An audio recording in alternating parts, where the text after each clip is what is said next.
I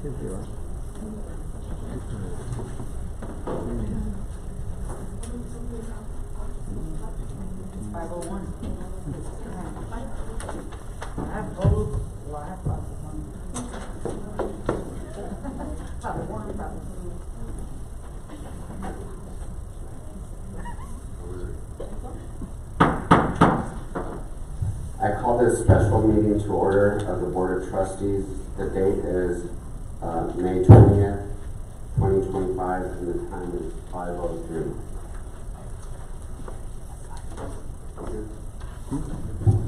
Item 1B, roll call. Ms. Barnes? Present. Ms. Borrero? Present. Ms. Maldonado? Present. Mr. Martinez did call and mention that he was running late. He's stuck in traffic, so he should be here shortly. Ms. Ortega? Here. Mr. Rodriguez? Present. Ms. Zuniga? Here. Item number 2, open forum. Any person wishing to address the board during the period reserved for public comment at a board meeting must sign up to be heard in accordance with District Policy BED Local. Each participant will be limited to 3 minutes to make comments to the board. The board is not permitted to discuss or act upon any issues that are not posted on the agenda for tonight's meeting. For further information on these policies, contact the Superintendent's Administrative Assistant. The first participant for tonight is going to be Mr. Ion Borrado in regards to the agenda items for tonight's meeting.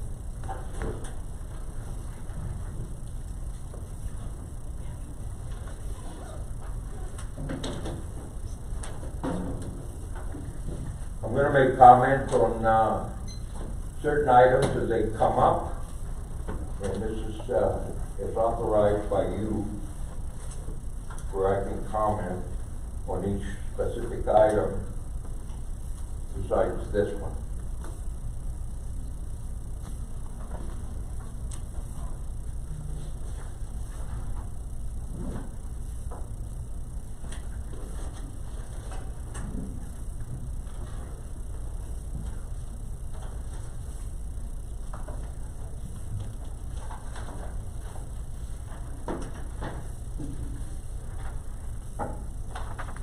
Good afternoon and greetings, trustees and Honorable Dr. Galavis.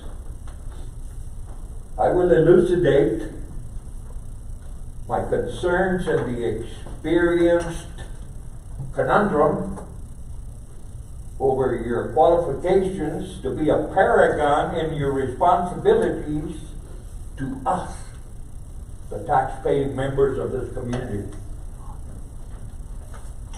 Your instructions, orders, edicts, directives seem esoteric and pernicious. Your continued micromanaging of the administrators is an aberration and abstruse that has become deleterious. Your intent has been pejorative and insidious. The debacle we face in this community exacerbates the future of our money and resources. Your decisions cost money. Your decisions cause uncertainty and angst. In your candidacy, when you ran, you made promises that now appear untruthful and divisive. This board requires oversight to function as intended and not as a demagogic tool. Bring back the internal auditor. Thank you.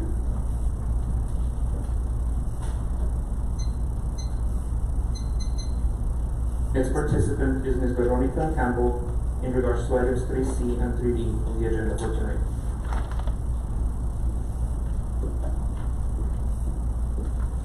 Good evening, and just for the the record, my items are 3D and 3E.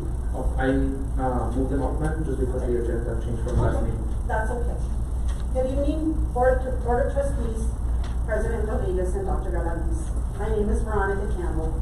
You may not know who I am as your new board members. I wanted to come here in person to thank Anapio School District for providing me not only with a professional experience, but also with the understanding of all the logistics that are worked behind the scenes for student education.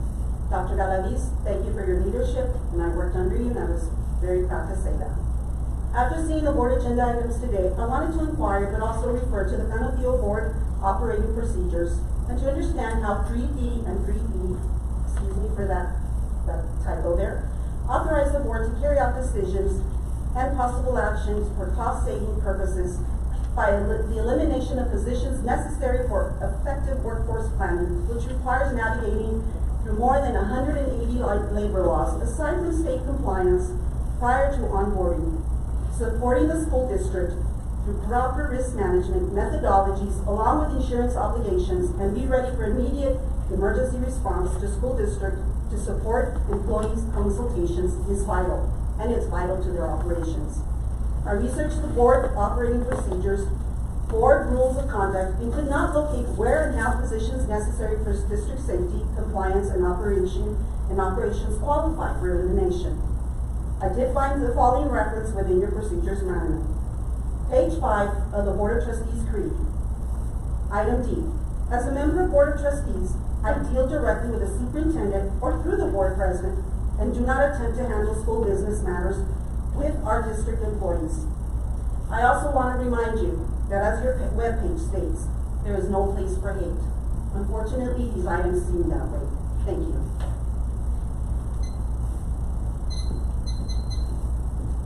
Next participant is Mr. Carlos Ontiveros in regards to items 3E.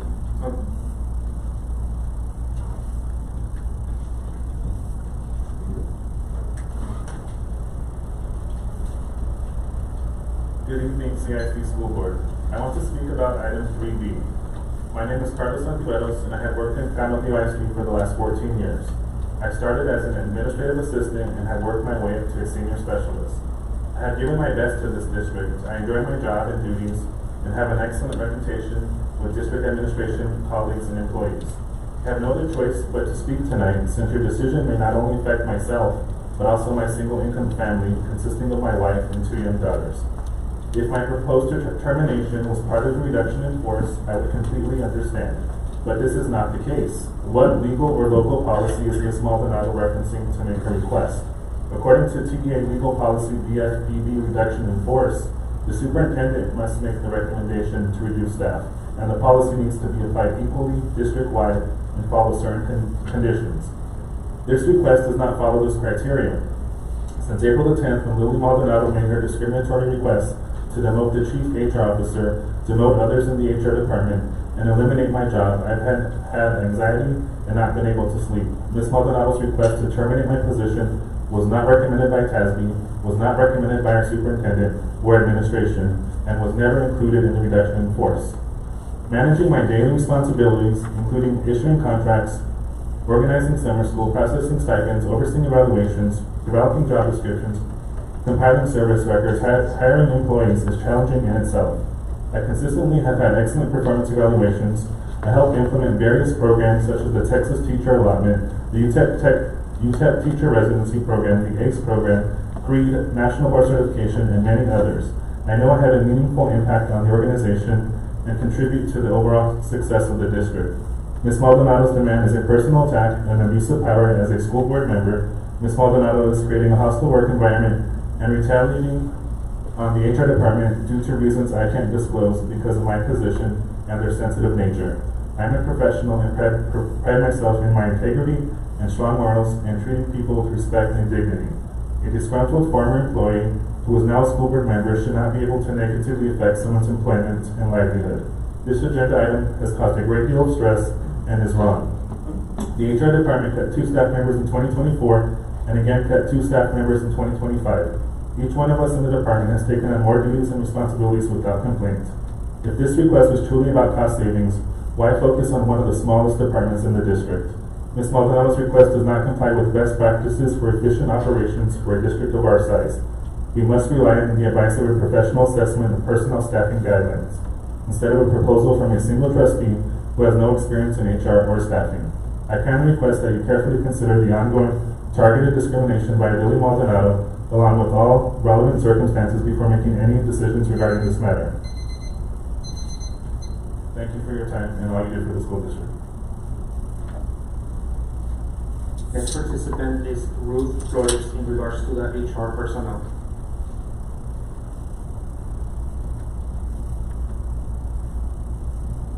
And I believe Ms. Flores is not here for tonight, since she had emailed her request. The next participant on the list is Mr. David Esquivel in regards to the board ineffectiveness and superintendent resignation. And it looks like Mr. Esquivel is not in the room tonight as well. That concludes all the open forum for tonight, Mr. President. Item number 3, Board of Trustees business. 3A, a secondary program offerings redesign. Item 3A1, program as presented on tonight's agenda. Thank you, Board President Rodriguez, Dr. Elby, members of the board. Tonight, we need to take action on the proposed non-renewals of the term contracts that we addressed at the last meeting. The individuals that are included under agenda item 3A1 are those individuals that were included with the reduction of force within the secondary program offering redesign. These individuals that are still on the agenda are individuals who did not request a hearing. The time period for a hearing has now expired, and it's a requirement of the law that the board take final action to actually non-renew the term contracts for these individuals. So at this time, what we're taking up is a discussion and final action on the proposed non-renewal of the term contracts of the following individuals as a result of the district's reduction in force and the program and staffing changes that were previously approved by the board. For item 3A1, we would ask that the board and a member of the board adopt and approve the following motion. The motion would be to take final action and approve non-renewals of the term contracts of the following individuals in accordance with Texas Education Code, Section 21.208, and issue appropriate notice to each individual employee. The individual employees affected under this item would be S. Somerville, an AMS teacher; C. Ontiveros, an AMS teacher; P. Padilla, an AMS teacher; J. Villalobos, an AMS teacher; M. Baumgartner, a CMS teacher; M. Crocker, a CMS teacher; B. Randenberger, a CMS teacher; G. Ocanius, a CMS teacher; G. Moran, a CMS teacher; and L. Onchando, a CMS teacher. I so move. Is there a second? I second. There's a motion and a second. There's going to be discussion. Who seconded? Ms. Flores. Go ahead. Ms. Barnes? All the way. Did you want discussion? As stated earlier by Mr. Ontiveros, that we are dealing with the likelihood of providing the financial stability of families. We're doing the same thing with all these 10 teachers. And I understand that, as Dr. Valdez has stated in the past, that when you do a reduction in force, it has to affect staff. But we also have to consider that these 10 teachers are also human beings whose livelihood is going to be affected. Any other questions? Will you pull the board leader? Ms. Barnes? Yes. Ms. Borrego? Yes. Ms. Maldonado? No. Mr. Martinez? Yes. Mrs. Ortega? Yes. Mr. Rodriguez? Yes. Ms. Zuniga? Yes. Motion passes. Mr. Martinez came in at 5:16. Yes, sir. Item 3B, campus reorganization and restructuring. 3B1, as presented on tonight's agenda. Thank you. Again, this is a follow-up item from the meeting where the reduction in force was discussed and approved by the board. For this item, under 3B1, it relates to the campus reorganization and restructuring, and is to discuss and take final action on the personnel renewal of the term contract of the following individuals, actually one who remains, as a result of the district's reduction in force and the program and staffing changes approved by the board. Again, I'd ask a board member to adopt and approve the following motion: to take final action and approve non-renewal of the term contract of C. Erler, a CHS teacher, in accordance with Texas Education Code, Section 21.208, and issue appropriate notice to Mr. Erler. So motion. So moved. Is there a second? A second. There's a motion and a second. There's no comment. Have any of these teachers on the list resigned? Or No. retired? No. So those who remain, who are taking final action on, are individuals who are either not placed in a position, did not resign, and did not appeal. Are they still showing up for work? I don't know the answer to that. Yes, according to HR.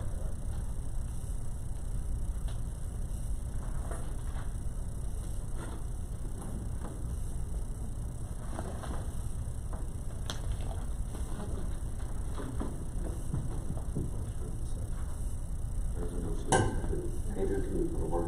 Ms. Barros. Yes. Ms. Borrego. Yes. Ms. Maldonado. Yes. Mr. Martinez. Yes. Mrs. Ortega. Yes. Mr. Rodriguez. Yes. Ms. Zuniga. Motion passes. Thank you.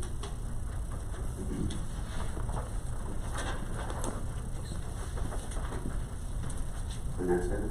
Item 3C, discussion and possible action on saving costs regarding the Chief Human Resources Officer title position versus a Human Resources Executive Director title position.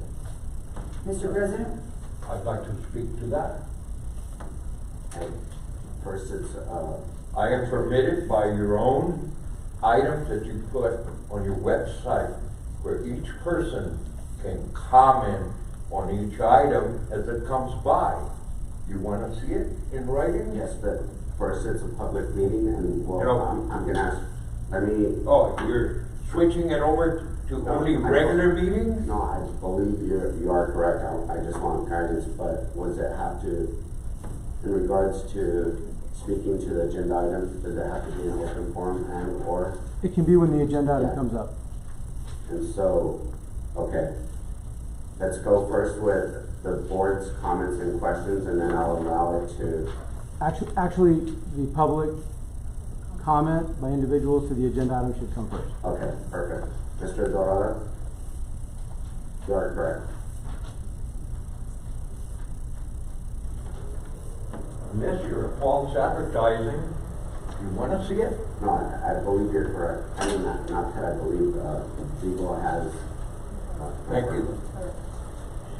What concerns me is why a name change? Why are we gonna save money for the district? Are we going to spend more money? What is within the title? The job is the same, but why are you changing the title? Is it not enough to have the present name, to go ahead and change it to a different title? When the work is the same, unless you're gonna pack a lot more responsibilities under that title, and when you do that, generally, you pay more. My concern is, does it take you down on your salary, or does it kick you up? That's my only concern. If you keep it the same and just change your name to make the person feel better, oh, whoopee, now I am the king's assistant. Doesn't matter, as long as it doesn't cost the community more money. That's the whole point I'm trying to drive. Money that we're trying to save right now, you know the condition we're in. We're trying to save every penny that we can. That's the important thing. I know a lot of you are homeowners and taxpayers, the same as I am. And so are all the homeowners outside, and so are the businesses. They pay their taxes. That's where our concern is. We're trying to save money. Okay? That's what I want to comment on this, because it seems ludicrous to me. Just a name change? What's attached to it? That was my question. Thank you. Yes, thank you. First, when I read the agenda, when we received it as board members, I couldn't believe that both this agenda item and the next one were on there. Us as board members, our job are three things: policy, adopting a budget, and the superintendent evaluation. I don't know how this got on the agenda or why it's on the agenda. That is not our job. It is the superintendent's job. We would be micromanaging if we did that. He needs to do his job and not us tell him his job. And to me, this looks, and I don't know a lot about the law, but it sounds to me a little bit like oppression. And down the road, a couple of months ago or over a year ago, 2 board members went to jail. I'm not going to micromanage the superintendent. I'm very opposed to this agenda item.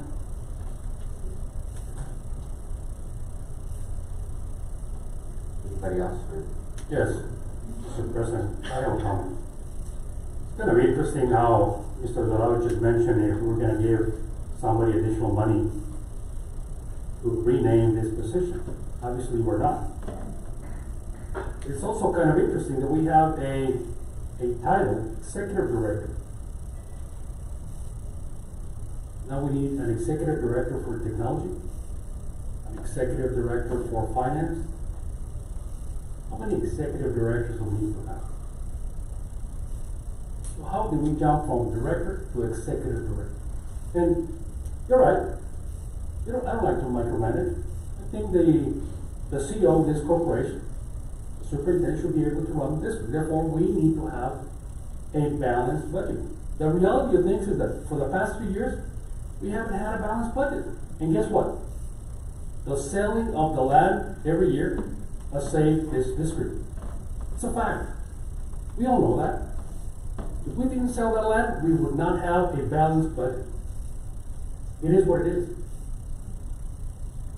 So, my concern, and I've asked in the past 3 months, to give me a breakdown of each department. I received it. But I also did my study, and I provided that to the superintendent. And from that point on, basically nothing happened. I'm still waiting for a meeting. The simple fact is that we don't have a balanced budget. We're in the hole. The argument right now is that we were provided 14 items, equal balancing the budget. Guess what? We're not all going to agree on the same thing. We have different opinions. Okay? And unfortunately, those 14 items would have been perfect if we would have accepted every one of them. We would have had a balanced budget. But like every CEO, you gotta have 30 items in there, 40 items, so that we all decide as a unit body, as a united body, to balance that budget.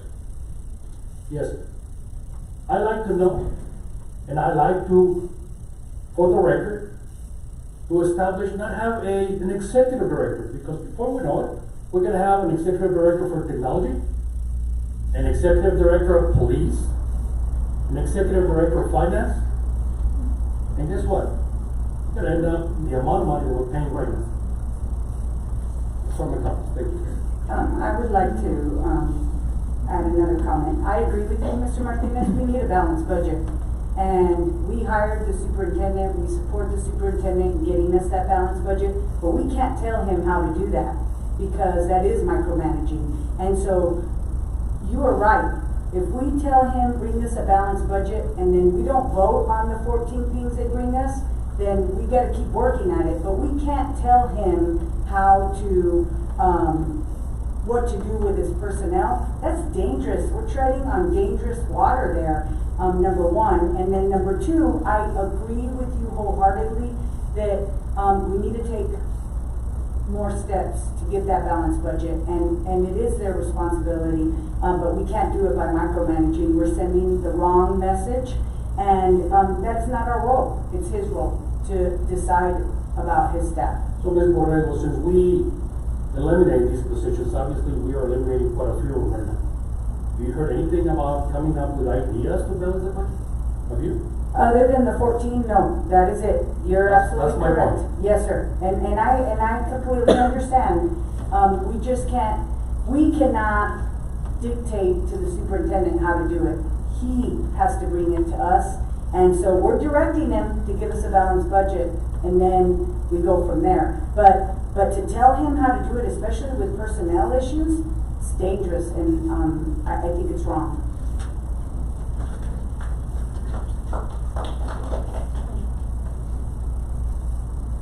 So I agree with both statements in different manners here. I do agree with you that it's a slippery slope, Trustee Borrego. But at the same time, since we have voted back, when did we vote on those 14 items? In April? We haven't heard any other ideas of how we're going to cut the remaining budget that's there. So at the same time, as much as I understand what you're saying, I also see that if there are things that we have ideas about that we can bring to the superintendent to consider, I think they should be considered. Whether or not that's what happened here, I don't know. But at the end of the day, like Mr. Dion, I'm sorry, I don't remember your last name, sir. Dorado, thank you. He mentioned, is this a savings? Because to me, if the title change lines up to a savings, why wouldn't we be considering it now? And why wasn't it something that was brought up by administration? Why weren't those savings brought up to begin with? So I'm gonna, a point though, and why we can't do this and why it's a slippery slope is he knows what needs to be done to run the administration. We can't pick and choose because we want to downsize human resources. He may need human resources just the way that it is. He and his team have to come, and they do, and I agree with you, with both of you. I agree that we need a balanced budget, but, and that's great to bring it up to him, but to put it on an agenda item, is scary to me in the sense that, and when I say scary is that, I don't want to be in any kind of trouble, and to me, this smells like trouble 100%. So, when we vote, it's gonna be a big no for me. So I'm the one that put it on the agenda, and the way it was worded was cost savings. I also requested information, and it's not about eliminating specifically that 3C position. It's about comparing the titles. And in answer to your question, Mr. Dorado, it's about cost savings. The current position is higher than your executive director. We used to have, way in the past, executive director, and then all of a sudden it went to chief. My question, what's the justification for it to go up to chief tied with a salary increase? You look at the rest of the departments, you look at finance, you look at student support, you look at technology, you look at facility, you look at curriculum. They all have special ed, either a director or an executive director. So that's where my question is. It's about cost savings. And under the Education Code 11.151B, a board of trustees' duties include overseeing the management of a school district, which includes balancing the budget, creating policy, evaluating the superintendent, making sure that policies are followed. However, when I come up with questions regarding budget or the bond, I am told that I have a mindset of asking questions. I was voted in, I was elected by the community because I am a voice for the community. And I will stand by the community, by the staff, and students. Not necessarily in that order, students first. So my reasoning for putting it on the agenda was to see a comparison. It doesn't include anything about eliminating that person. Which brings me to the fact that what we was just given by Mr. Ortiz or Ontiveros, correction, is nothing but slander. Because I am asking questions. Slander is being presented. As far as slandering me, slandering my husband, So, who has nothing to do with this. Ms. Maldonado, that the complaint that was levied by Mr. Ontiveros is not an agenda item for discussion. I just caution you not to get into the details of that. We'll Okay, talk but I about just it. want it for the record. Well, it's not appropriate to do that because it's not on the agenda. The item for discussion is 3C, which is the cost savings discussion regarding the title of Chief Human Resources Officer title position versus a Human Resources Executive Director. That's all you're to be discussing. And I requested this in April, so that we could discuss it in the April meeting, along with information to support both titles. To date, we have not received that information, so we could compare. Legal has advised, contracts have been issued, they are binding, there's nothing we can do about it, but we can do something going forward. Year 26, year 27. So I'm making a recommendation, because we are in a budget deficit, and we more than likely will be in one next year, is that we seriously look at this and consider changing the title, which will mean a savings. In answer to your question, sir. If I may. So, this position is going to be up for next year, correct? Martha, this is your position.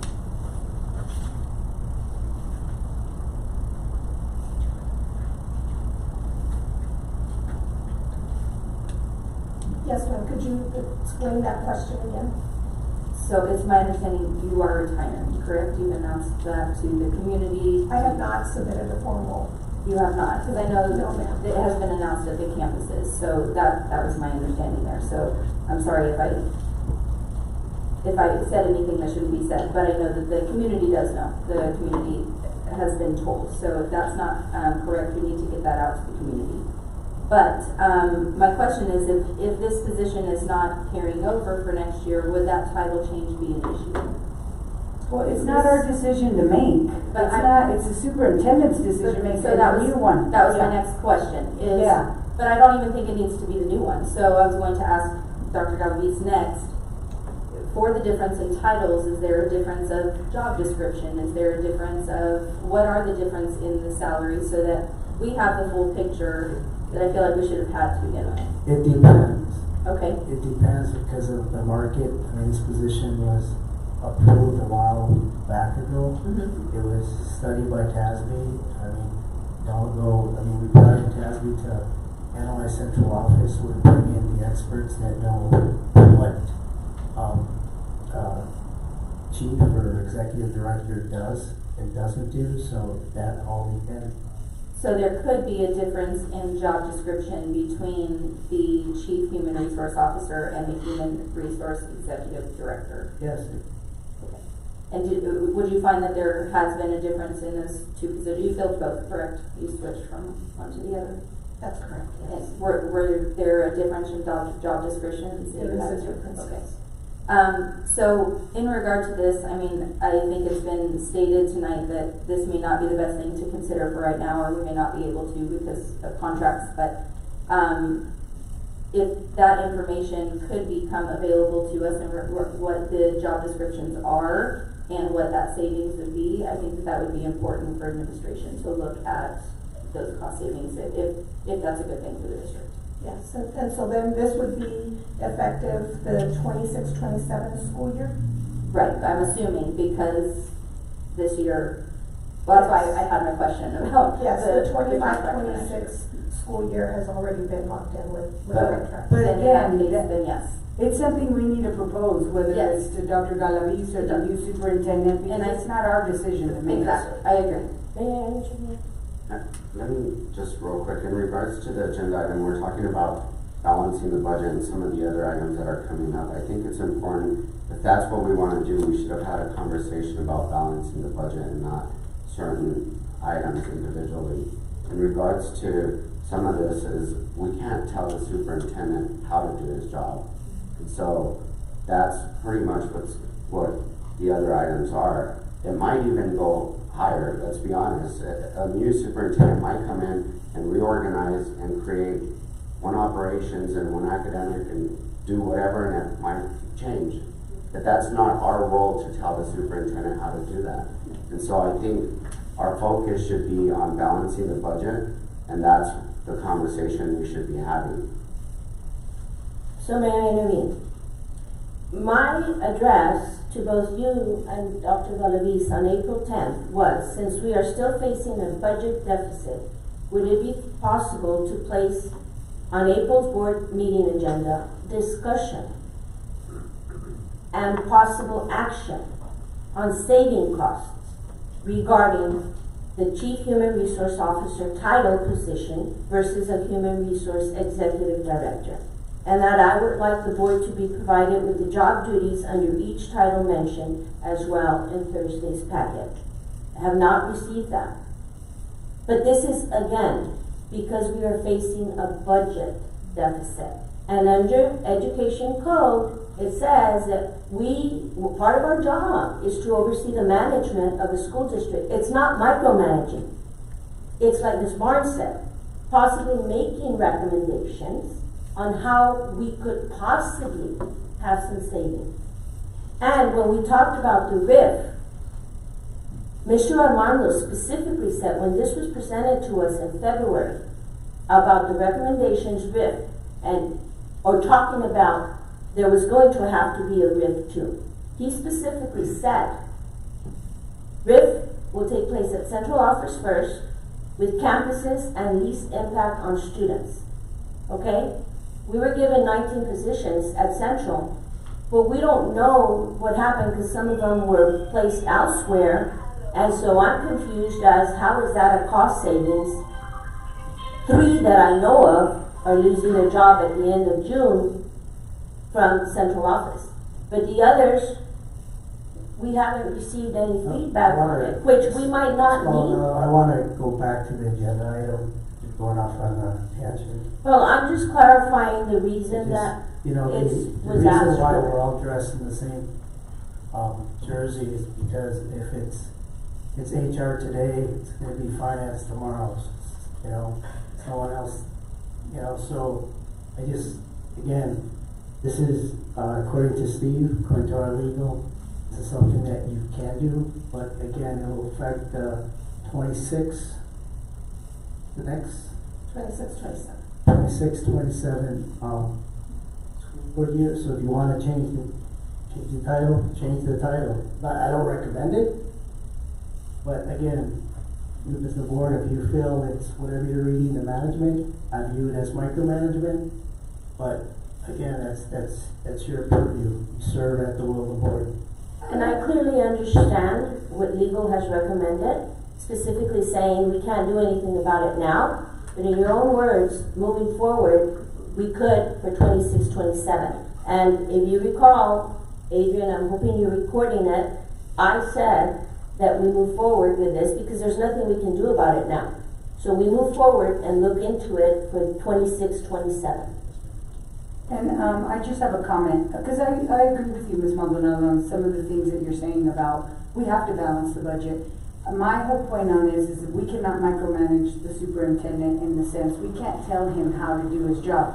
But we're in a very unique position, board, where we're going to get to hire a new superintendent since ours is retiring, and we do oversee the evaluation and the expectations of the superintendent. So we will be able to hold that person accountable to making sure that everything that you're asking for, not necessarily how to do it, but what the end is at the end of the day. Does that make sense? In other words, you want a budget, you want a balanced budget, but we can't, and we can tell them we want a balanced budget, but we can't tell them how to do it because that's not our role. Does that make sense? I understand generally. But again, if you look at the item, it's about discussion. So we discuss, we bring out what we see, they give us information and possible action. It's about a discussion first. So when we're discussing this, oh, well, maybe, what if we do this? Is this necessary? They need to inform us, absolutely, of what is necessary. Again, I would question the justification for this title versus an executive. If every other department has one, why this one chief? And it's not picking, and it's not picking on people. It's about a cost savings. Well, and I don't know, I'm not gonna answer, I don't know about that, but, what I can tell you, because I've been on both sides of the dais, is that, like Mr. Rodriguez said, happy birthday, by the way, it's his birthday, what a great way to spend, your birthday, right here with, all of us. But anyway, what he said is true. We hire the superintendent and we tell him what our expectations are, and then we evaluate him. So my point in what he said is that we may get a new superintendent and he may have 5 chiefs. Or she. Or she. He, she, whatever, might have 5 chiefs. Or they might have all executive directors, or they might have all directors. My whole point is that we cannot tell them how to do that. We can tell them we want a balanced budget, like Mr. Martinez was saying, and then evaluate them pro or con if it gets done or it doesn't. And then we vote on what they present to us. And the last comment I will say is that we're not telling them. That's why it's being put on there as a discussion. It's a discussion. Ms. Maldonado, I just want to clarify one point. And I know you submitted a request for various job descriptions from staff in my office, and those were submitted to the superintendent's office for you. So we did comply with your request. I just want to make sure that that's clarified. But the request was for the board, because I haven't received it. So have anybody from the board received it? You said in Thursday packet? Yes, the job descriptions Ms. Carrasco was mentioning, they were sent on a Thursday packet in April 17th, I believe. No, I didn't receive it. I don't know if anybody else received it. Is that the list that includes all the employees with their titles? That's not the one? I specifically asked for these 2 items, job description, to compare the titles and the other one. But this was for April, and here we're in May, and we still haven't received it. So obviously there's some miscommunication as well. Adrian, is it there? Yes, may I show it? Yeah. Well, I want to go back to Adrian. We're gonna go back to this item. We're not gonna, we'll verify that tomorrow. Yeah. Or the next day, but let's go back to this item. And, again, discussion possible action on savings costs regarding the Chief Human Resource Officer title position versus a Human Resource Executive Director title position. Do we have to make a motion, No. Mr. Blanco? There doesn't have to be a motion, there could be a motion and then depending on the motion. So again, the way I stated it earlier, because legal has advised that we can't do anything about it now, but again, and his recommendation was to look forward-looking is the way you put it, for 26-27. So that's the recommendation or the motion that I'm making, that we look into this. I don't know if we can do it now or when we have a new superintendent. I don't know how this works. The way it works is, one is the balance of the budget, and then you evaluate the superintendent on meeting those expectations. In regards to setting those expectations, that's also in regards to your roles, our roles as board members, is to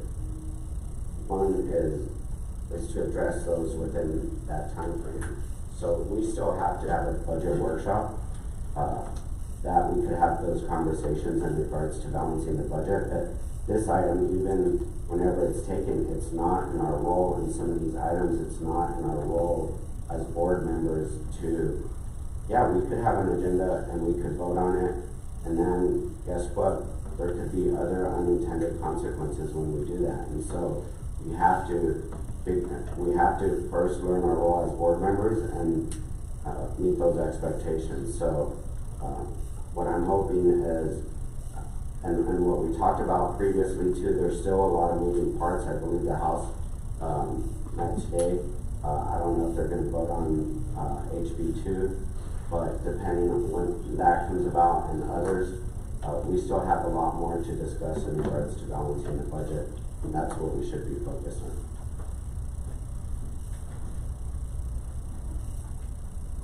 Is there any other? If not, if I hear no other discussion or anything, then what do we say? Item 3D, discussion and possible action regarding the cost savings on reducing the 3 certification specialist positions and eliminating the senior certification specialist position. Go ahead. So the reasoning for this is the same thing. It was a cost savings, and also requested the job duties. So I would like to know justification. How many certification specialists do you have, Ms. Carrasco?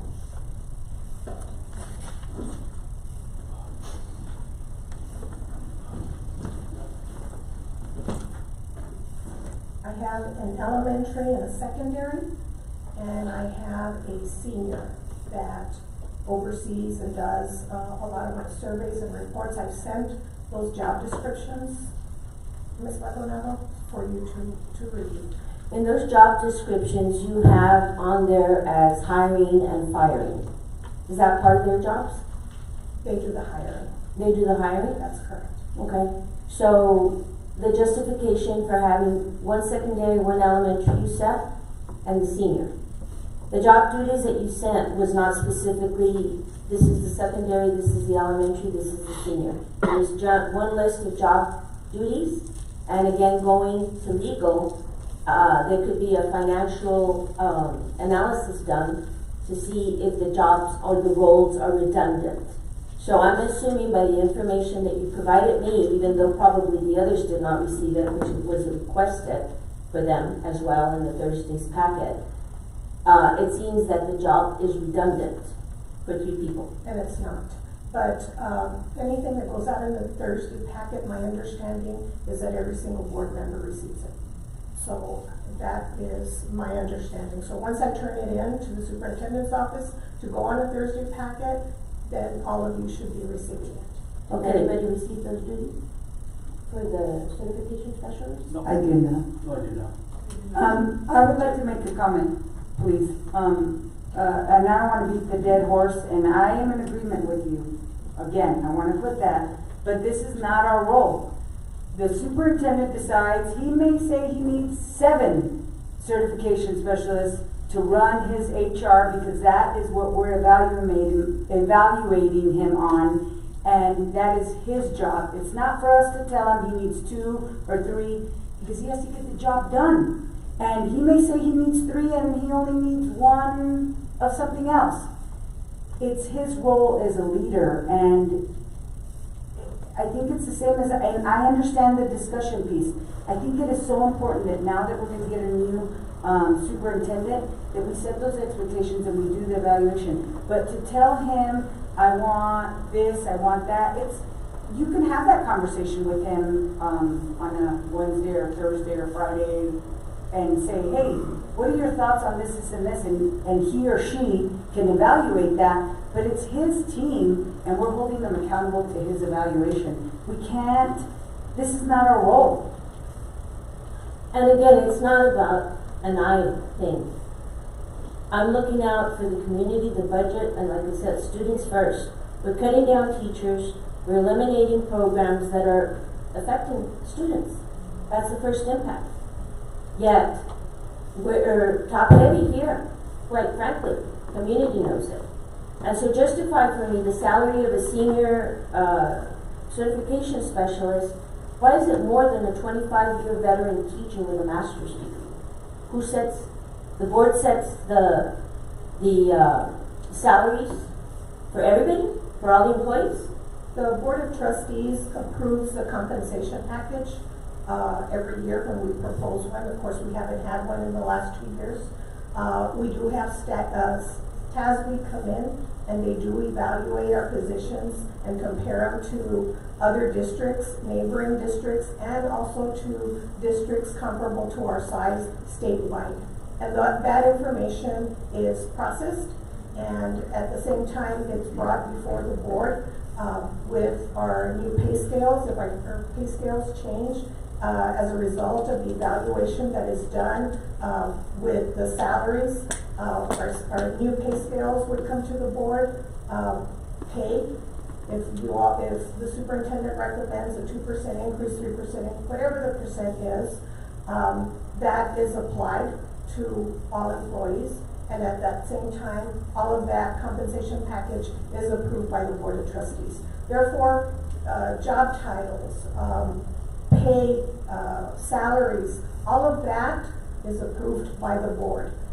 Maybe the current ones have been approved by the current sitting board, but other previous boards have had that task to be able to approve salaries and compensations. And like I said, TASB has overseen that, and so of course they compare and they want us to be competitive. I know that Mr. Rodriguez, who's been on the board for many years, at least as long as I've been working here in this district, has always mentioned that he wants the salaries for our employees, our teachers, all overall to be competitive with our neighboring districts, with statewide. And that is the directive that's given to TASB. And this is where we're at. Believe me, at no point in time is there a salary that, for example, I'm just going to throw this out, that I set my own salary. And this is what I earned because Martha Carrasco said this is what I should earn. At no point in time does that happen. And so everything is done above board and with board approval. Is it okay? At the end of the day, we don't know. The superintendent got the job because he's running the school district. We may think we know human resources, and I think out of all of us, I was at that level. I don't know human resources. I don't know what it takes, and they're not my favorite people. They have to do the hard work. It's a lot of work, but we're gonna come crying when something happens because we have an employee that wasn't certified or something happens. HR is critical, but my point to that is that we don't know what it entails to run HR for Canutillo ISD, nor do we have the authority to say what HR needs, except the superintendent that we hired or is our superintendent and that we evaluate.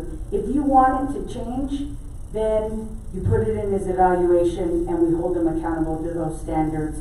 And so I know I'm beating a dead horse with this.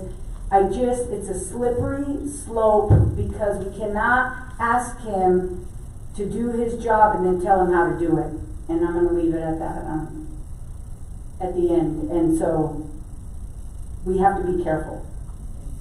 So my question again, if you could justify the position of the senior, the duties, what additional duties is required of that position versus just your secondary and elementary certification specialist, and the salary. She doesn't have But- to do that. It's the superintendent. And so, again, I'm going to say it again, we're talking about budget, trying to balance. So we're getting rid of teachers who are making less than this position. How do you justify that? Again, everything is set according to our pay scales. Teachers are paid according to their years of service, and that is a set pay scale. And so, depending on the years of service, then we look at that. So there, like I said, everything is above board, Ms. Maldonado. We don't do any funny business. And to clarify this item, where it says discussion and possible action, I did ask Dr. Galvis because I didn't know. It's discussion and possible action regarding the cost savings on reducing 3 certification specialist positions. What does that mean? Does that mean cut? Does it mean reduce salaries? Does it mean lower their pay grade? If I reduce their salary, that's what I mean. It's like the directives, and I've had this conversation with Mr. Martinez in my office, that when we get a request from a board member, that it needs to be specific and concise. And there's not enough specificity to be able to understand, like I said here, what does it mean, reducing the certification? Does it reduce the position? Do I reduce the salaries, and by how much? Do I reduce it to a different pay grade? Do I make exempt employees non-exempt? What does that mean? And so those are minute, I guess, decisions that in HR we make as we place people in the positions that they hold. Eliminating the senior certification specialist, okay? I don't think there was any doubt on that they want that position gone. However, there's a myriad of duties that this person does. And so of course, that would have to come down to the other people, which we can do. And Ms. Maldonado, the reduction in force has hit every single department and every single area in this district. And I know that last year, with the first reduction in force, HR lost 2 positions, and we've managed to absorb those duties. This year, we've lost another 2 positions. And so, of course, right now we're doing that. So, handling that. But in addition, I didn't know, and my question to Dr. Galvis is, am I reducing 4 more people from my office? That would leave me with about 3.4 employees to run HR for Canopio ISD. But that's not our decision to make, so it's the superintendent's decision to make. That's my entire Through the point. chair. That's I think it's my turn. I think it's a good point at this point. I think we need to move forward, and then we can discuss it the next school year. I think we need to stay focused and primarily try to see if we can balance this year's budget. Still have a few years remaining, a few months remaining to balance the budget. Recently, I learned about the alligator effect. Someone that knows about education told me that that's something that we have not applied here in the district, the alligator effect. We've been able to reduce students, but not the administrators. And I didn't know that existed, but I'm reading about this, and it's very unfortunate that happened. I did a study, with the information that I was given by the district, with all the positions, all the salaries, I went ahead, put it in groupings. And I was very surprised that the numbers of employees in the human. Again, Mr. Martinez, we're talking about the certification specialist. And no, you're talking about the alligator effect, now you're talking about groupings. And so I just want to make sure that we stay on the agenda item. In the agenda item, very clear, this issue has been postponed for several months, and I'm very disappointed. We're finally discussing it at this point. Very disappointed. Not at that, look, if you wanna act on this agenda item, you can, but it's not the role of the board. These are at-will positions, but it's not our role. Mr. Rodriguez, we can't do anything anymore. We need to move forward. Let's balance this year's budget to move forward. There's no need for us to look in the past. Let's look into the future and make it better for us. Period. Well, we can do something with this one because they are at will. So my point is, if we're reducing teachers and staff, I'm not saying to get rid of your 4 people that you have there. I'm just saying, why don't we look and discuss at a possible way of another reduction? Is there a justification for having all 3 and a senior? Or most districts don't have a senior. Most districts have maybe a secondary and an elementary. Again, it's all related to budgeting. And even though I'm not telling them or the superintendent what to do, these are recommendations coming from us trying to balance. It's a discussion. So, again, I will, since you all just gave us that reduction, that's it, nothing else. No other attempt on how else can we reduce it. And we're still in a deficit. Anybody else? If not, what I do want in regards to, and I've talked to Dr. Galvis on this process, if there is a request from a board member, that request should be followed through and then provided to the full board. I would prefer a memo format or some type of format. I believe I have received some of those that could be clarified. If some people haven't looked at board book, then that's a different issue, but Are you referring to requests for the agenda items? any request.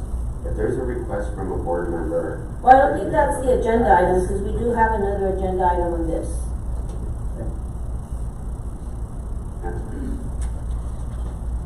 Item 3E, discussion and possible action on retracting the 3% salary increase on all central office administration in order to cut budget constraints.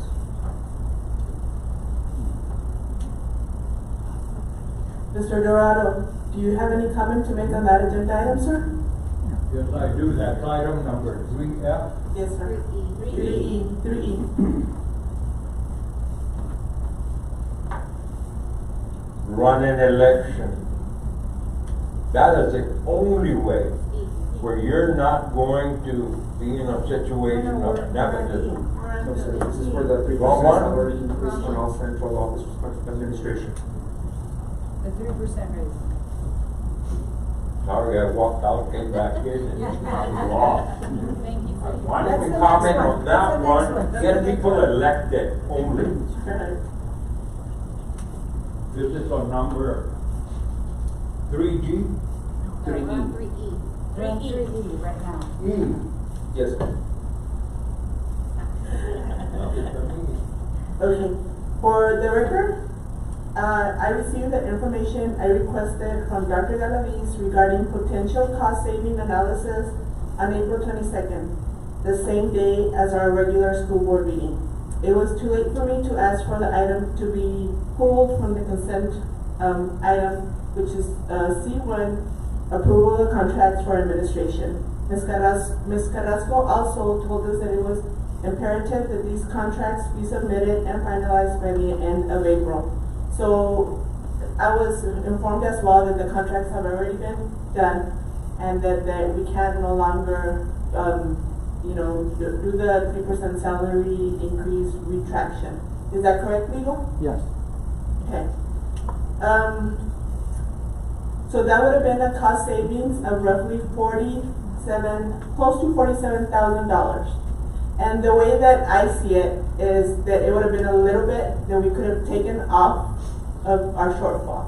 And I think that every little bit counts. If I can take $10 from here, I can take, 10,000 from here, it starts to add up and the number starts to come down. And that was my reason for asking for this reduction. I know that administration is crucial to the school running. I know that all of you do a very, your job is really hard to do. And you guys are there for the kids.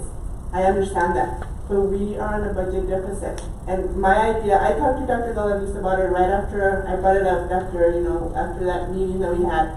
And I told him, we need to be able to do this. It's important for the community. And at that time he agreed with me, but then I guess he didn't afterwards. And then sometimes he tells me that $100,000 is not a lot of money, but I think $46,000 is a lot of money. So, Mr. President, and I agree with you, every little bit counts.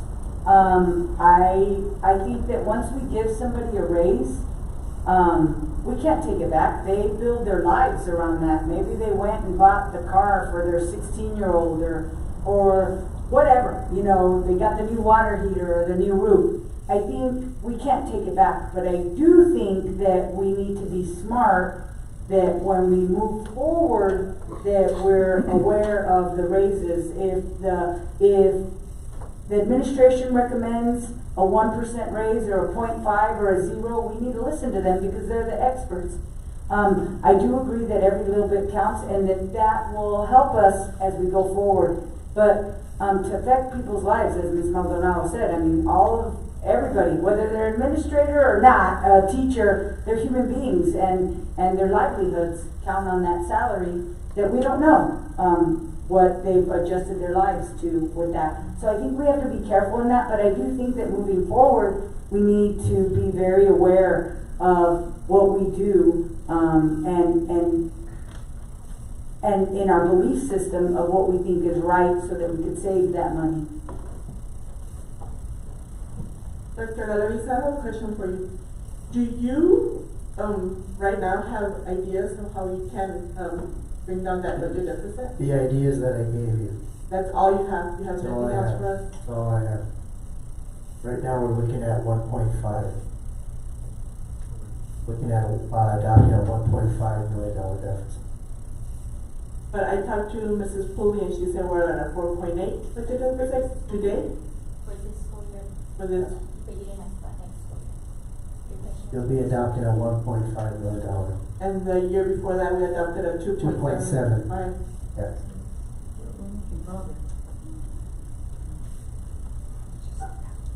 I have to disagree. When we're talking about organizational behavior in regards to an organization, we are actually really trying to destroy what this community has built in regards to the 3% of any individual. I completely disagree. This is the sad part of what happens when you don't know what your role is. In regards to paying what people deserve, the human dignity, whether it's our teachers, whether it's our custodial staff, anybody here at central office, I believe we have to pay them right. But we also have to balance the budget, and this is not the way of doing it. This is inappropriate, and it's sad that we are hurting this community in regards to the pride that we've had. I bet you, how many of you are down? And all the work that you've done for how many years in this community, and this is how you get treated? It's a sad day kind of deal. And I will add that, Mr. Rodriguez, what is sad is the nitpicking of when, and I am very disheartened. I am disheartened when I am told, don't ask questions.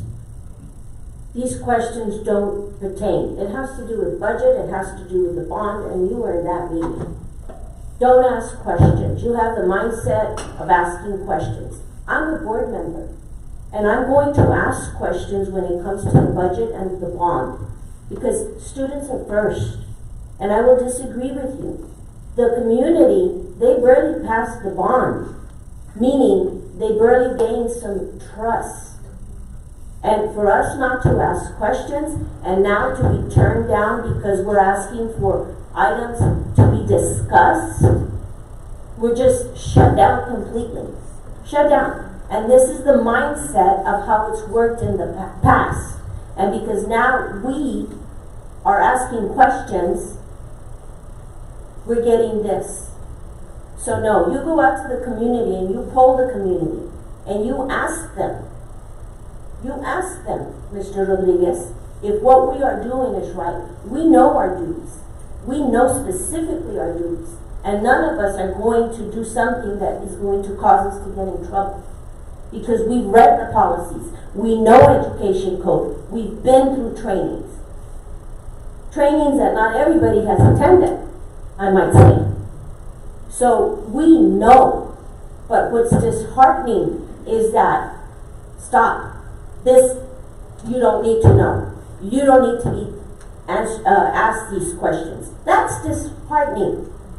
It is very disheartening. For me as a community member, as a graduate, with my family and everybody graduating from this district, with my loyalty to this district, it is disheartening, Dr. Galaviz. And I will continue to ask questions. We're on a 3% salary. And that goes to that too, and to what Mr. Rodriguez just said. And I mean, I can't control your all's behavior, but what I'm trying to say is 3% to try to say cutting 47,000 to anybody in this community, especially with inflationary costs and all the other stuff that our community has to deal with. I think that approach is disheartening. Dr. Rodriguez. That's what's hurting our. Mr. Rodriguez, we are firing teachers in middle schools, and we're moving music teachers. We are changing the lives of the students. The school that my daughters, went through is not the same school that my son's going to go through, and I'm very disheartened about that. The programs that my daughters were available to that were available to them are not gonna be available to my son. Again, board, I just wanna remind you, this is about the 3% certification specialist. You know, I understand, again, a reduction in force is hard. I just wanna get back to the agenda item so we can stay focused. So I guess this is something we can look forward for the 26-27 school year? Yeah, Right. I also wanna, Mr. Our legal, didn't you say there's a process to do a 3% salary? Can you describe the process so they'll know for 26, 27? Through the chair, before we get Mr. Blanco on the microphone. We need to move forward. This is a thing of the past, once again, okay? We need to move forward. There's nothing we can do. Well, there is. Because you can do 3% at that will. And to be honest with you, That you're hurting this culture. I disagree with that 3%. I mean, I know we're looking at $40-some thousand, and Ms. Ortega, you have the right concept in mind. However, in the future, for 25-26 school year, we need to look as trustees and direct our superintendent to really look at all these options. And I think if you have ideas on how to reduce our budget, let's do it. Let's discuss it better. But it's not that we need to start in April. We need to start sometime in January, okay? In order to be able to balance that budget. And if those 20 items that are presented to us by the superintendent, they don't make sense, then we go back and reconfigure. But we can't stop at a point where we say, there's nothing else I can offer. You know, we have the responsibility to our community to balance this budget. But right now, there's nothing we can do. And I think, going back to yours, I agree, Mr. Martinez, this isn't just, there's gonna have to be either through attrition or as we get the new superintendent and how we continue to address, because one of the things that we're gonna have to look at is how do you stay on the market, especially when paying teachers, especially when the legislator's not providing any funding. Hopefully they'll provide some. With inflationary costs continue, it's just gonna continue to raise salaries. So we have to be more innovative on how we're gonna approach this moving forward.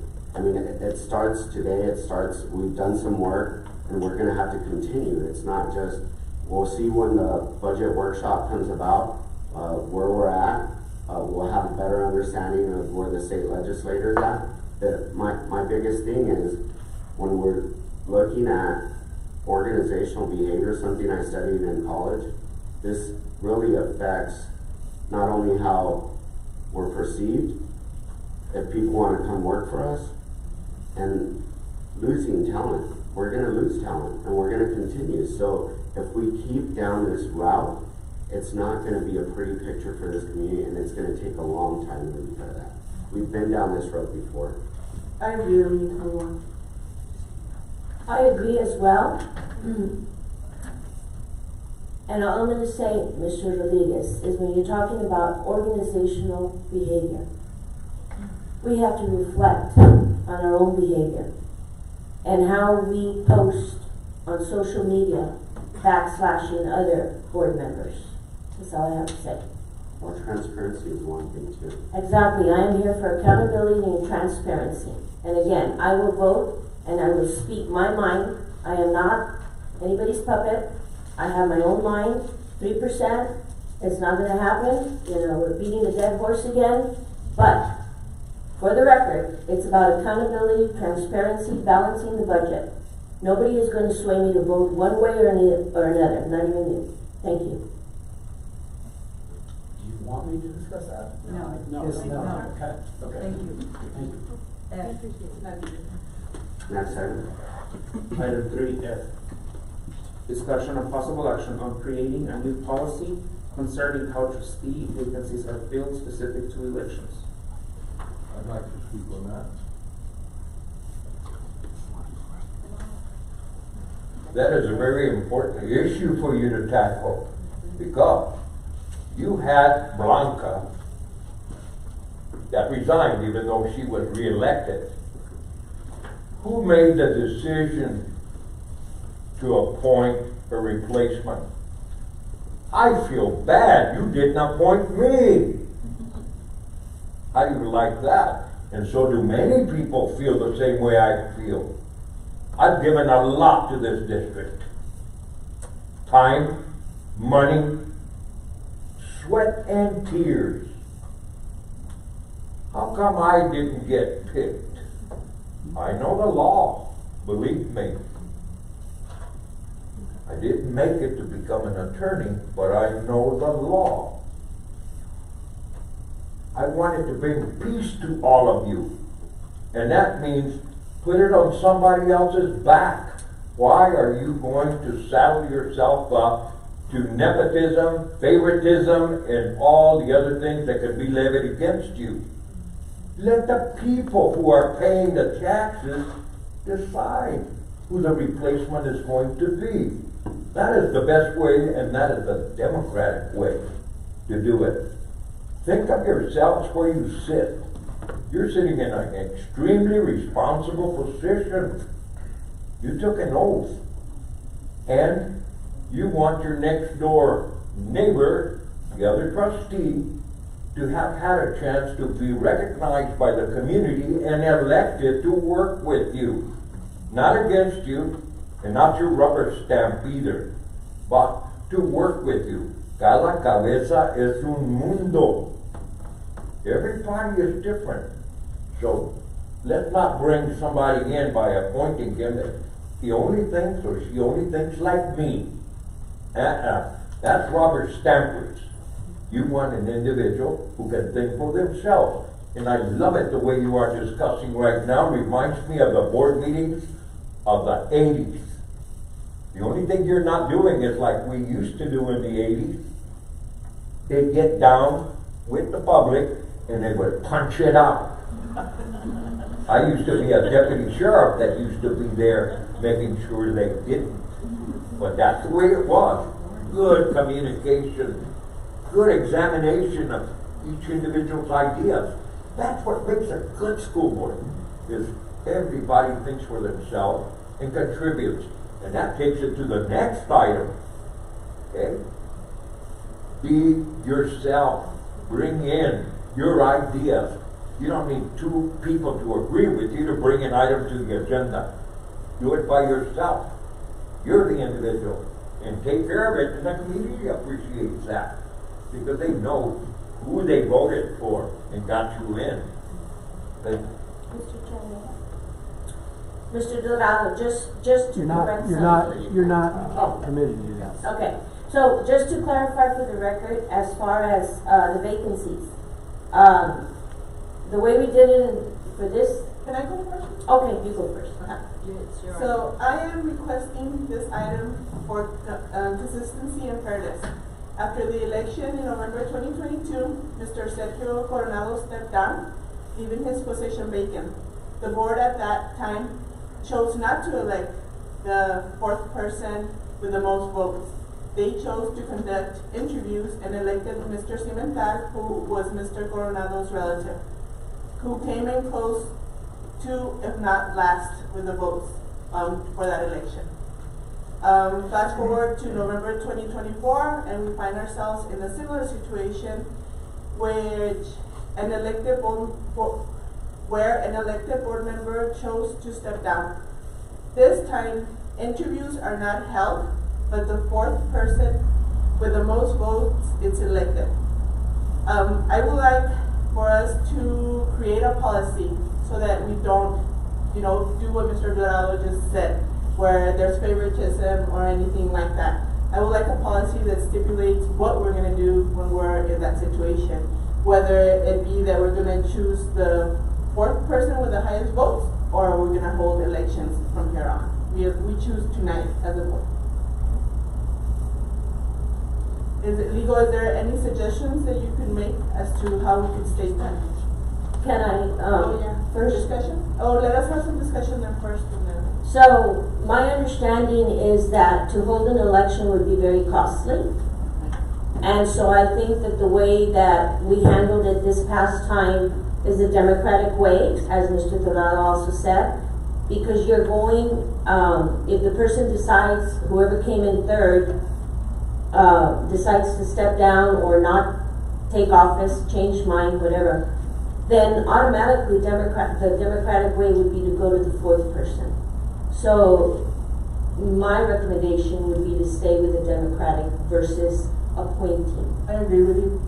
I think, I'm sorry, just really quickly, y'all remember the fit I threw because we had interviewed and then we did it this way, and my whole point on that was I just wanted consistency, so I'm in agreement with creating a policy.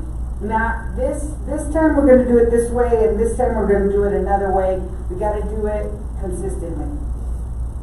Mr. Chair. To add to that, I think that it's important that we do that, so that we do have that consistency, but I think it needs to state specifics in there in regard to, are we going to decide whether or not that's over a certain time frame from the election? Or is it, because what if it was now, right? The election happened last November, that was, how many months ago? Too many months ago to count. It was a long time ago. So are we gonna set a certain time frame on that? What happens if the next person in line doesn't want it? Things of that sort. So I don't know if legal counsel can offer some guidance in regard to those specifications. Sure. Board President Rodriguez and Dr. Calabrese is here. And members of the board. This is a topic that comes up not just for KNTO. It's actually happened, I can think of 3 different times in KNTO. Other boards have it, and to Ms. Barnes' point, it does not always happen at the conclusion of a recently held election. You're in a unique situation this time around because Ms. Trout, although she resigned as a board of trustee member, she indicated an intent or desire not to be on the ballot. She had missed the deadline to remove herself from the ballot, and she did receive a number of votes because we were elected at large KNTO to qualify to be elected, to be re-elected to the board. She chose not to, so she submitted a declination of office, and so you were left in a position where you needed to appoint someone to fill the position or hold a special election. The reason most entities do not hold a special election is because you're going to be doing it by yourself. If there's not another joint election to be held, it's going to be prohibitively expensive, so that's hard. The Education Code recognizes that, and it provides that if there's at least 1 year or more remaining on any unexpired term, an elected official who chooses not to hold office, resigns from the office, becomes disqualified or incapacitated in some way, can no longer hold the office, the board has the option to hold a special election or appoint someone to fill the position. If this happened, Rachel Quintana was the board president, she resigned 2.5 years into her tenure, there was no election being held, and that position had to be filled. I think that's the first time that the district decided to use an interview process. You might not have people that are interested in serving. Mr. Martinez, luckily, had just finished the election. He was close, next vote getter. I think the board, in your discussion and judgment about that, thought it made sense to approach him. He had to be asked if he was interested in serving. He could have said no.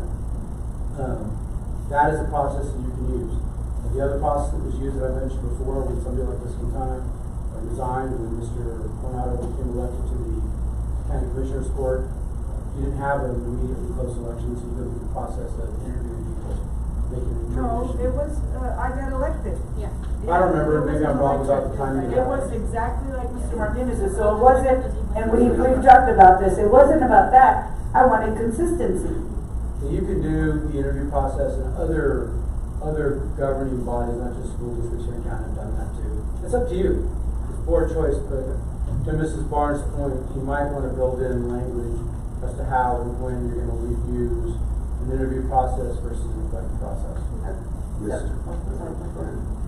So what if we were to say during that election period, if we were to ask basically all of the candidates who ran in order, so the next in line, if for some reason they turn it down, then it goes to the next in line, so on and so forth. And if all options are exhausted of the people who ran, then our last option would be to open it up for interviews for people to apply.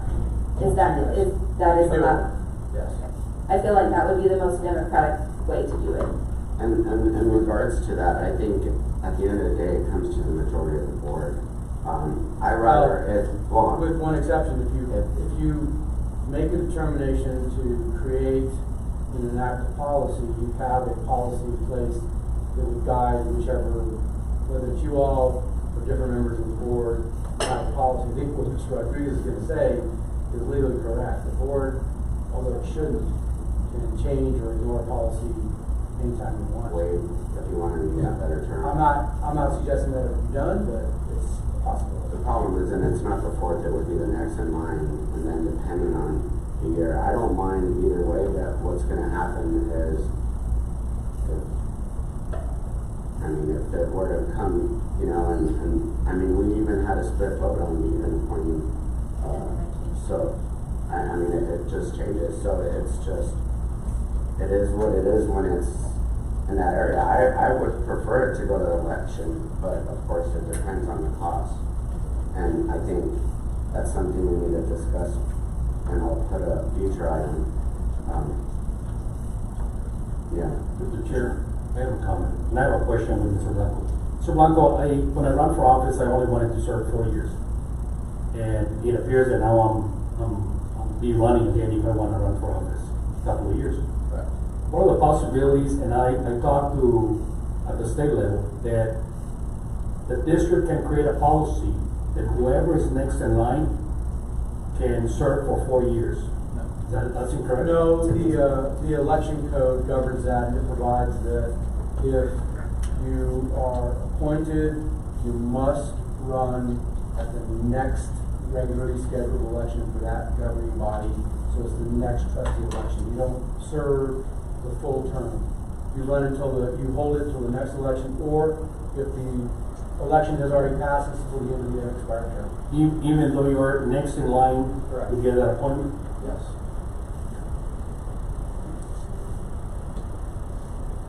Mr. Chair, can I make a motion that we do create a policy that states that in case of a vacancy after election, that the democratic way would be to assign the next person in line with the most votes, and thereafter, if there's a vacancy after 1 year, or like Ms. Warren says,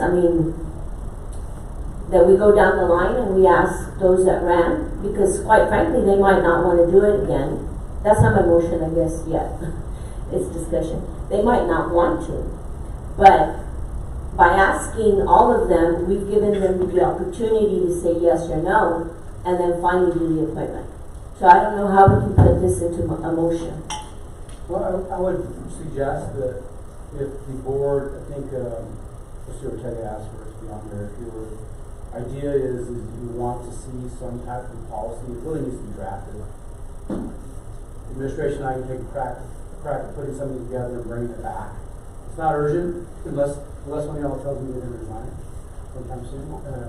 And we can come up with the language, you guys can review it, see if it satisfies your concerns. You could also do research to see what others. Yeah, we might be able to find, What we could do, we can call TASB tomorrow, and TASB will let us know if there's one that already exists. there's one already exists. So Okay. they can guide us and with you and I. Okay. So, And if you can include me in that one too, just a little bit. Yes, ma'am.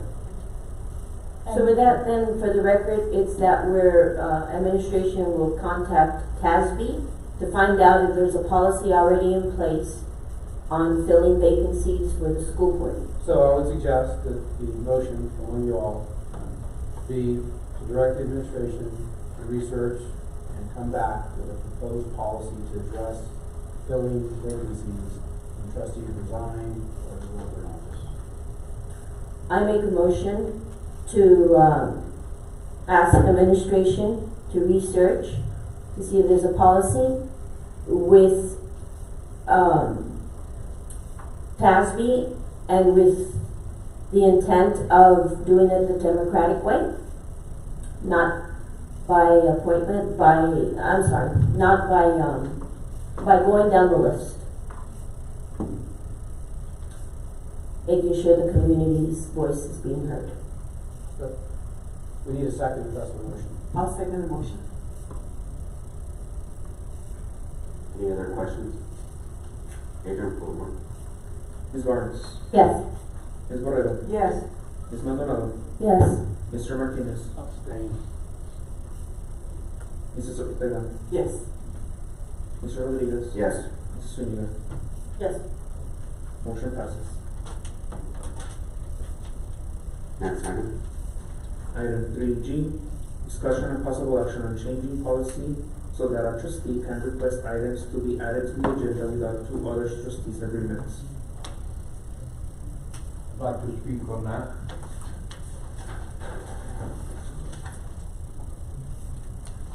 Again, I'll reiterate, cada cabeza es un mundo.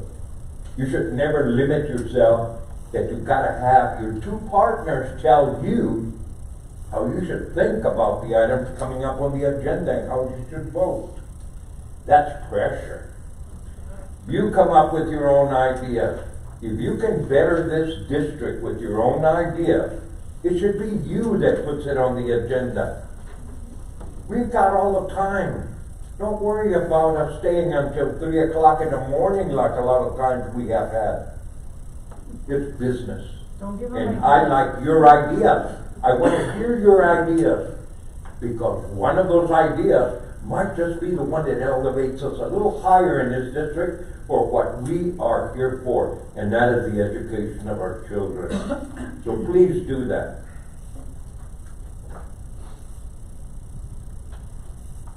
Okay, our current board policy requires that at least two trustees support an agenda item before it can be added. This makes collaboration difficult as the Texas Open Meeting Act limits discussion amongst trustees. I trust that each of my fellow board members brings forward ideas that reflect genuine concern for our district's well-being. At the very least, those ideas deserve to be heard.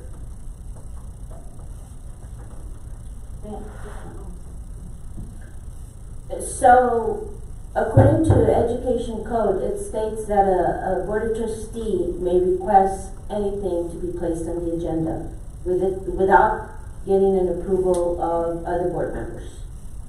And so I agree that having two other trustees is opening the door for the open tax. And so we don't have to, we should be able to place items on the agenda without the approval of other board members, like Mr. Dion said.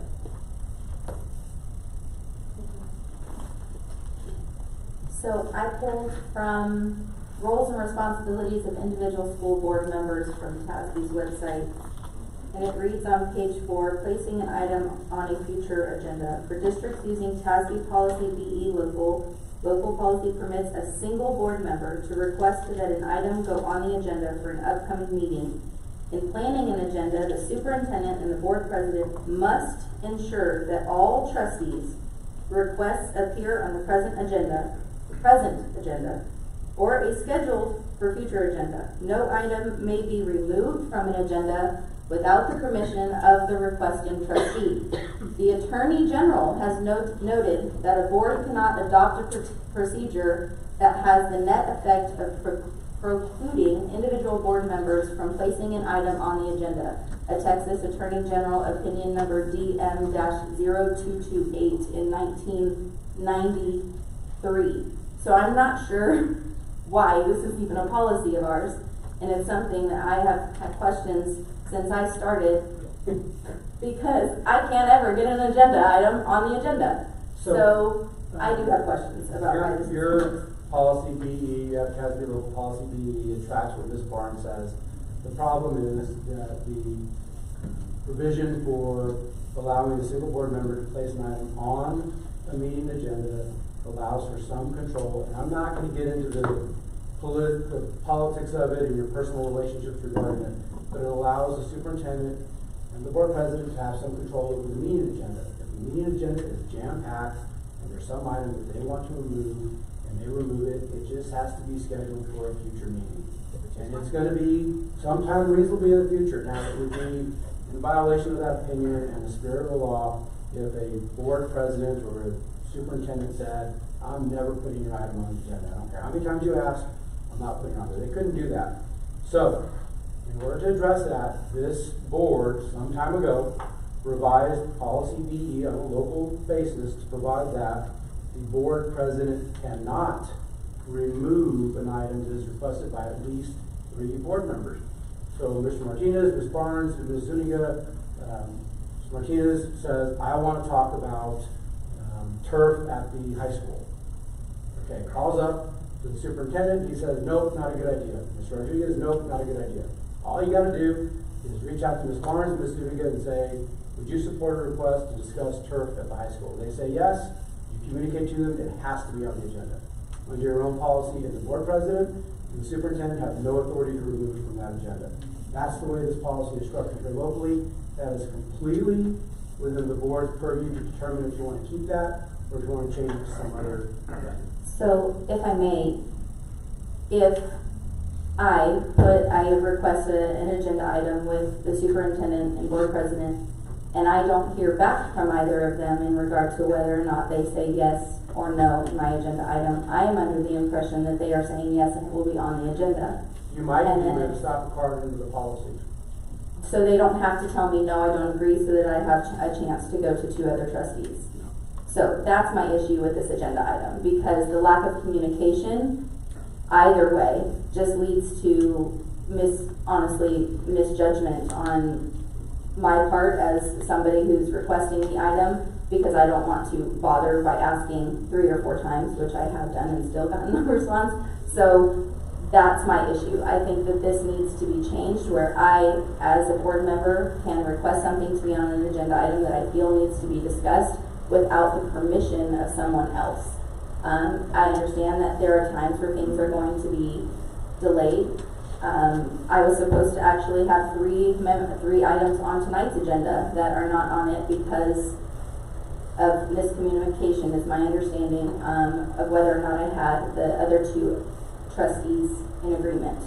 So, and I was not told until the agenda was posted. So I think that because of the lack of communication that is happening, this policy needs to be looked at so that each of our requests are honored. Can I, I'm sorry, my apologies. I agree, it's very hard to get something on the agenda. I do agree with that, and it's confusing on how to do it as well. And the fact that I have to be calling, well now I can't because I'm retired, but it does cut into my golf if I have to call Carolina and then Lily or something, and I can't get a hold of them or whatever. I think though that I think we need to consider also a safety net though, in the sense where maybe one other person agrees with you. I think if you have one person, and just hear me out, you could disagree, just hear me out. We have to be careful that we don't have a 20-hour meeting. And I get it that what we do is important, but there's a book that's called Death by Meeting, and I don't want to die like that.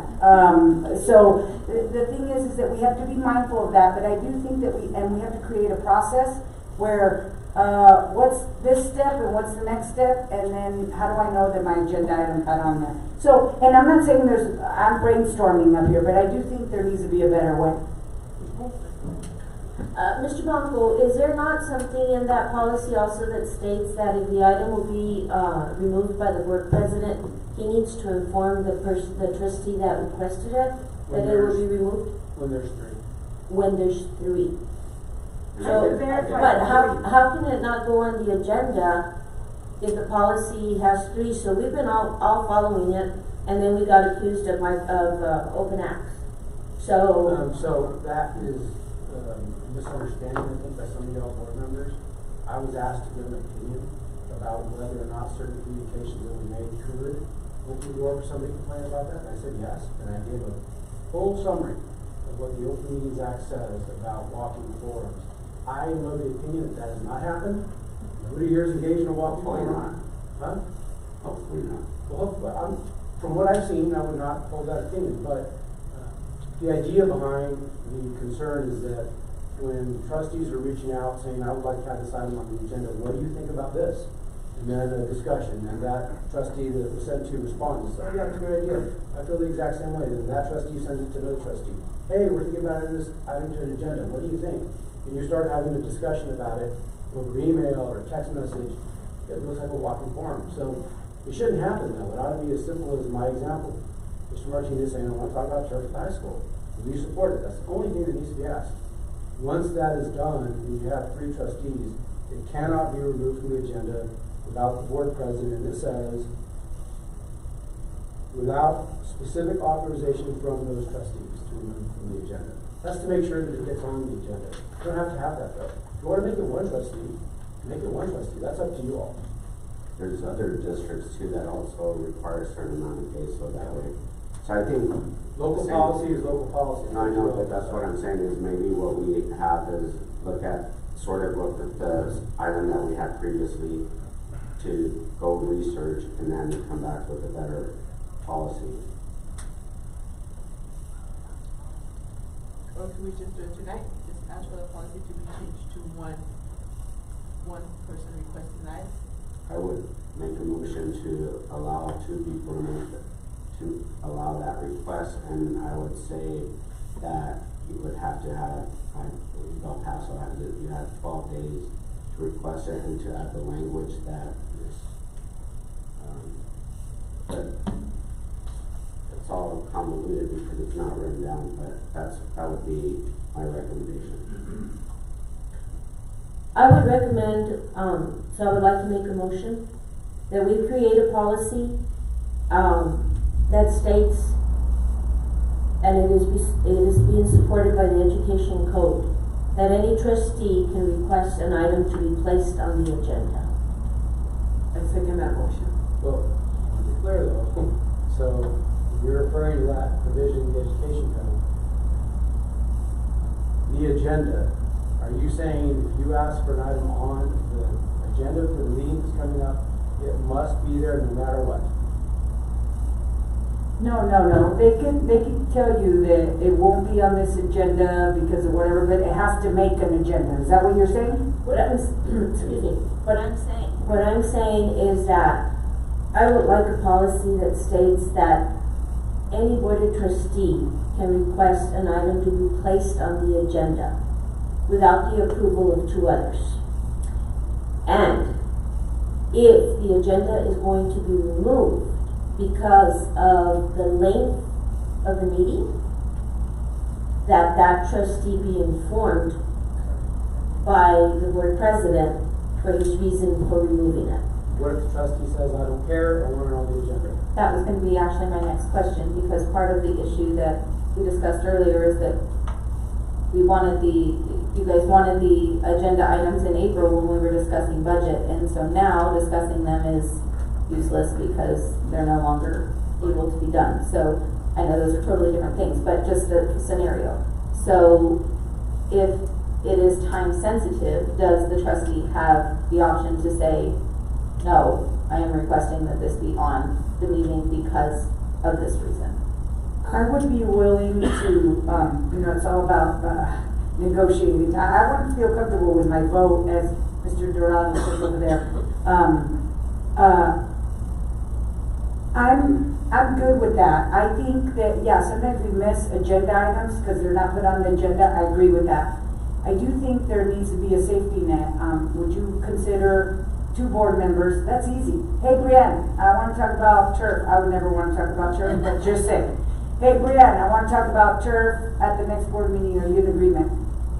I think, and that's a good safety net, and I think that, and then you could say to me, turf, girl, we have other things we need to worry about, and I'd be like, oh, okay, or whatever. I mean, I think a second person makes sense, and I would be comfortable with that, and I would be comfortable with saying, no, if it's gonna be on the agenda, it's gonna be on the agenda.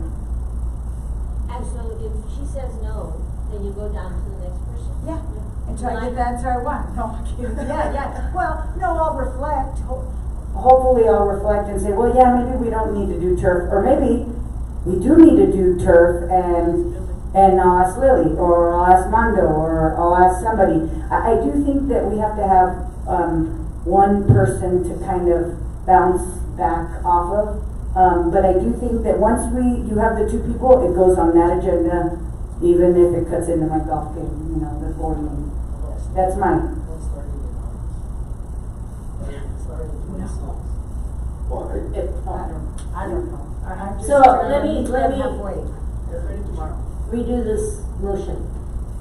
So the motion would be to create a policy where a board of trustee can request an item to be placed on the agenda and get the support of one more board member instead of three to place it on the agenda. It's only you and two others, that's three Yeah, that's total, three but total, now yeah. we would be taking away one. That goes against TASB's policy, that's what I'm saying, So TASB's policy is only one, right? a single board member. But that again is geared towards the idea that it's going to be on an agenda. Right. So it can be, we're gonna have a meeting coming up here,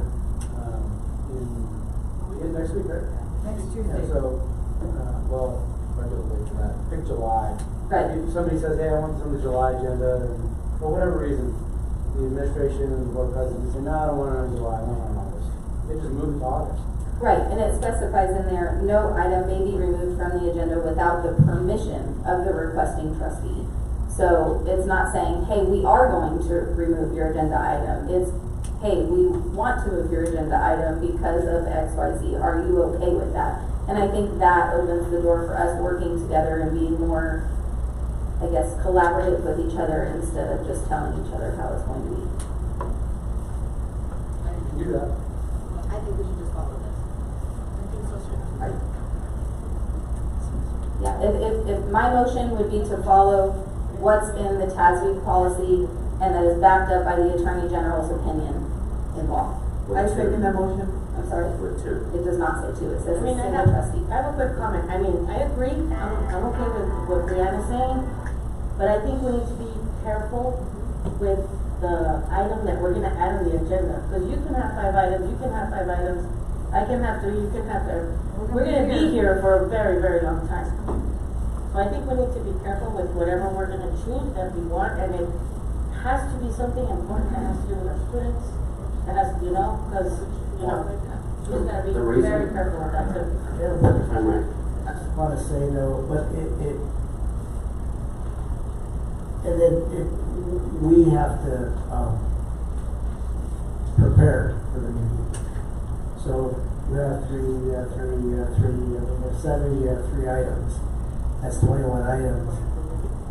I'm just saying, it all depends, you don't know how long it's gonna take. I mean, we've been here since 5. That's a good idea. Hold on a second, sorry. We're gonna save you some time. Sure. I like that idea. We limit, okay, I would be willing to, I was gonna vote no, because I really thought 2, but I would be willing to do 1 if we had a limit on how many, like, you cannot be, agenda item happy and put 7 items. I think that we limit it to 1 or 2, and you pick the one that matters to you. But then, if I'm not gonna put anything, you could text me and say, hey, what do you think about, this, and maybe you use my agenda, but we each get 1. I don't know, something like that. What do you guys think? You all are getting a little. I think we're getting. That's a little too My specific question for would policy. be- I would recommend if you're gonna do that, that you look at your board operating procedures and have that discussion amongst yourselves as to how you want to deal with board member requests for agenda items. But putting that in the policies, So the policy could be 1 person, it has to be on the agenda, and then we have the integrity to say, we're only gonna do 1 board meeting. Right? Is that what we're saying? Draft a policy and then bring it to us, and that would be my recommendation, but. My question is, how many, in reality, since I've been on the board in November, the majority of the items of the agenda have been by admin. This is the very first time that I placed something on the agenda. So in reality, how many times really do board members ask for something to be placed on the agenda? Well, because she hasn't been able to, but she would not. I had 3 and they got removed tonight, so. Yeah. So, it's quite common that board members ask. It's quite common that board members ask for agenda items. It actually is. The reason why this was done was in regards to Lone Star governance and making sure that we were focused on student outcomes and not wedge issues. And so it's going to open up a can of worms, but we could have those discussions. I mean, it's whatever the majority of the board wants to have at the end of the day, but I would recommend a certain amount of time. I recommend go look at what best practices are doing, look at TASB policy, and come back with something, because once it's approved, we're gonna have to, I mean, somebody's not gonna like the wording on it or anything, and we should just have that discussion once we have that draft. So my motion then would be for administration to please draft a policy for, our meeting agenda planning to follow the TASB recommendation that is given. And then we can discuss We can amongst discuss. ourselves, like a integrity thing. So, No. my What Steve said was, we can decide with us within the board to limit it to one. Procedures. Yeah, operating procedures, okay. This is an operating procedure, so once it's No, voted. this is policy. For policy. So my recommendation or my motion is for administration to put together a policy for adding agenda items following the TASB code. It would be a revision to local policy. That's fine. For the next Tuesday? For the next, would it be possible for the next board meeting, or is it too late? I'd say it's too late. Too late? Yeah. Okay. So then for June, Yes. June? Perfect, thank you. We still need Oh, a second. I second that motion.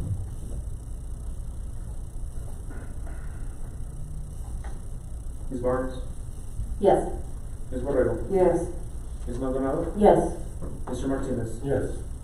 Mrs. Ortega? Yes. Mr. Rodriguez? Yes. Ms. Zuniga? Yes. Motion passes. I will take us to the next item. Item number 4, executive session. To consult with attorney under sections 551.071, 551.072, and 551.074 of the Texas Government Code. A certified agenda or recording of a closed meeting is confidential and is not available to the public except by court order. A person who knowingly and without lawful authority makes a certified agenda or recording public commits a Class D misdemeanor. Any exceptions will be communicated in accordance with applicable policies and regulations. 4A, discussion with administration regarding the potential sale of district-owned property located at RFO 2025-18, possible sale of property at 6200 Stratham Road.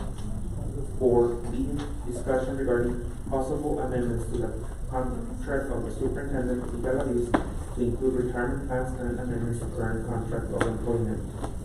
4C, discussion with legal counsel regarding the process for selection of superintendent search firm and the appointment of interim or acting superintendent. Time is 6:53 p.m.